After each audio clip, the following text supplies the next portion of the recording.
Isang maganda, mapagpala, mapagbiyaya at makadiyos po na umaga sa bawat isa. Merry Christmas, good morning at maraming salamat sa iyong panahon upang sa muli tayo sama-sama upang pakinggan ang magandang balita. Dito na po tayo sa mga awit 29:9. Aking babasahin.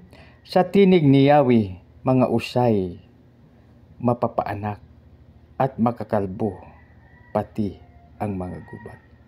Purihin na po ang Diyos sa pagbasa niyang kang salita. Tayo manalangin. Panginoon, maraming salamat po sa iyong pagbantay sa aming kagabi dahil masarap ang aming tulog dahil sa iyong kagandahang loob, O Lord. Salamat sa pangalan ni Jesus na aming Panginoon tagapagligtas. Lahat po'y magsabi ng Amen. Mga kaibigan, ang ating Panginoon ay the most powerful, no? Ibig sabihin siya yung makapangyarihan. Biro mo yan, no? Kahit basahin natin mula dito sa Kwansya, no? Dito sa 4:4. Tinig ni Yahweh ay makapangyarihan at punong-puno ng kadakilaan. Yan, di ba?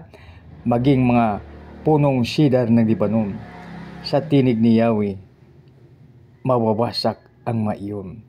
Parang guyang pinapalundag niya ang mabundok ng Libanon.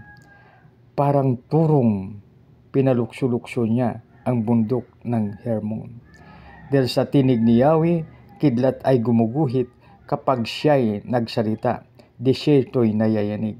Inuuga niya pati ang ilang ng Kadis. Sa tinig ni Yahweh, mga usay, mapapaanak at makakalbo pati ang mga gubat. No? So, dito nagpapatunay na makapangyarihan ang ating Panginoon. Sa ating mga tao, mayroong tinatawag na imposible.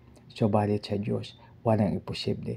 Kaya makibigan, magkaroon po tayo ng stress-free life dahil ang ating Panginoon ay handang tumulong sa bawat isa sa amin. Maraming salamat. Merry Christmas. God bless us all. Thank you and we shall pray now. Lord, marami pong salamat sa iyong salita. Salamat, O Lord, na kami ay pwedeng tumawag sa iyo. At salamat, Panginoon, ng aming Diyos ay ang Diyos ng mga Diyos, Panginoon ng Panginoon at Hari ng Mahari. Salamat sa aming dakilang Ama, ang Diyos niya Abam, Isa Katakob. Dinadalain po namin ito sa matamis na pangalan yung anak na si Jesus na aming Panginoon tagapagligtas. Lahat pa ay magsabi ng Amen. Maraming salamat mga kaibigan. God bless us all at Merry Christmas sa bawat isa.